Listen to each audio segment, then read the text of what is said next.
An evil eye was casting a curse on the opposing team on the baseball field. It was during the 1930s when the Chicago Cubs hired a wizard, and team owner R. Wrigley had tried everything to break the curse of their repeated defeats in World Series. But he failed again. However, the heir to the Wrigley's gum empire soon noticed another kind of magic: psychology.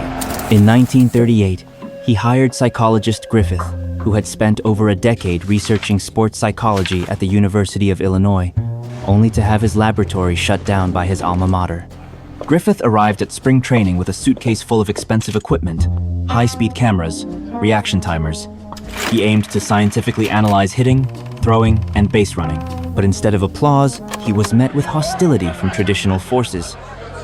Head coach Grimm, an old-school baseball veteran, scoffed at his arrival, dismissively calling him a coward. In his view, victory came from hard work, courage, and intuition, not from nerdy charts and formulas. He forbade players from watching the training videos Griffith filmed to analyze movements, and shelved the 16 detailed reports submitted by Griffith.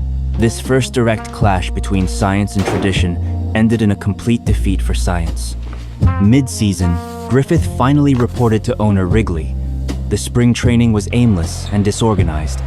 Effective daily practice lasted only 47.8 minutes. He criticized Grimm for not knowing how to motivate the players. Meanwhile, the Cubs' ranking plummeted to 4th, and Grimm was fired. With cooperation from the new coach, the Cubs staged a remarkable comeback in September, winning a winning streak and miraculously claiming the National League title.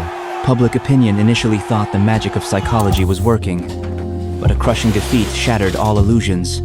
Griffith's honeymoon period with the new coach ended quickly. In his annual report, he coldly evaluated him. Not smart and won't learn. The next year, amid endless suspicion and resistance, he was marginalized and ultimately left. He was the first sports psychologist ever hired by a professional team, and almost the first to be fired. Griffith returned to college and never touched sports again. The spark seemed to have been extinguished, and sports psychology in the United States fell into a 30-year slumber. However, the yearning for mental magic did not disappear from the arena.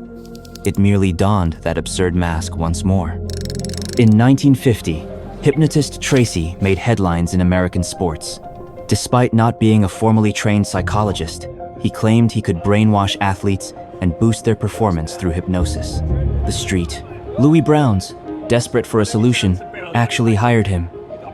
The media pounced, turning the whole farce into a spectacle. Tracy solemnly put players into trances for the cameras, like a gaudy act.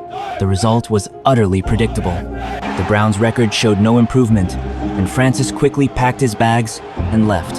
His only real contribution was that this maestro later published a memoir, exaggerating his achievements. This farce unexpectedly spurred serious coaches into action. If even charlatans dare to try, why don't we seek out genuine psychology experts for a second trial?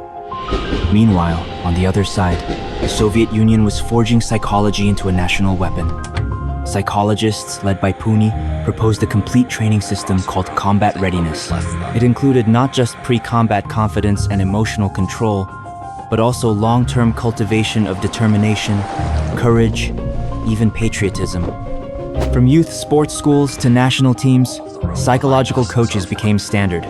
As Soviet athletes swept up gold medals at the Olympics, the Western world finally felt a chill.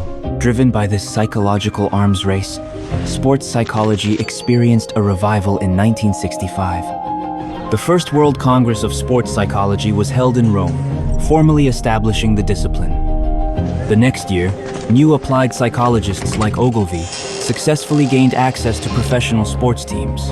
Ogilvy and his colleagues' work on problem athletes and their management methods allowed frustrated coaches to discover for the first time that psychology could directly solve the management problems. They didn't try to overturn everything like Griffiths, but entered teams as problem solvers. They taught pitchers to calm their heartbeats by breathing before going into the game, and taught hitters to close their eyes in the waiting area and visualize their swing. They even introduced the quiet eye technique to train hitters to focus longer on the target area, squeezing out a few more milliseconds of judgment time for the brain. It was during this period that a more fascinating psychological phenomenon emerged. Athletes constantly described a mysterious peak state, the zone. A hitter on fire will feel a fastball traveling at 150 kilometers per hour. Its spinning seems clear. Time seems to slow down. Psychologist Csikszentmihalyi named this state flow. He found that when challenge and skill are balanced, people enter a state of complete absorption, extreme focus, and optimal enjoyment. This isn't supernatural. It's the brain's prefrontal cortex temporarily going offline, letting the body be taken over by well-practiced memories, thereby achieving a state of effortless action. This also explains why top athletes sometimes make basic errors, like walking in the winning run or striking out with bases loaded. It's not from lack of effort. Quite the opposite. It's because they overthink. Under immense pressure, baseball players become overly focused on the details of movements that have long been automated and controlled by bodily instincts, trying to consciously control every tiny muscle movement. This analytical paralysis is the opposite of flow. Like a centipede, once it starts thinking about which leg to step first, it becomes unable to move. Thus, the task of sports psychology becomes clear.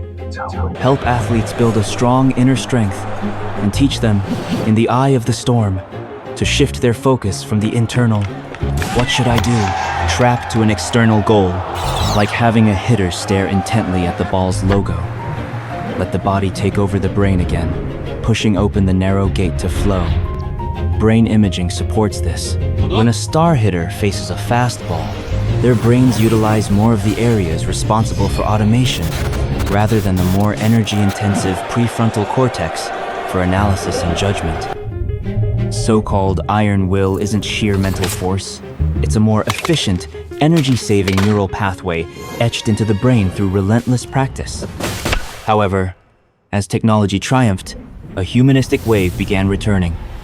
At the 2021 Tokyo Olympics, gymnastics superstar Simone Biles withdrew from the final due to immense psychological pressure. She admitted to the world, "I have to pay attention to my mental health." Tennis star Naomi Osaka openly acknowledged her long battle with depression. Their candor broke the ancient taboo of strength means no tears. It showed the world the shadows behind gold medals. The immense pressure of professional sports is enough to crush even the strongest souls. The role of sports psychology is no longer just about how to win games, but also about how athletes, as whole individuals, can live healthily.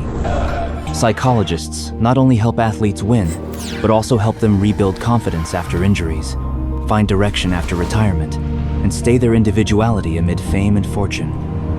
Finally, let's return to the Chicago Cubs. In 2016, this team, plagued by the GOAT curse, finally won the World Series again after 108 years. This achievement wouldn't have been possible without the psychologist Ken Leviza, also called Master Yoda. Nearly 80 years later, the seeds that Griffith sowed in that ridiculed mobile laboratory finally blossomed in the place where he fought.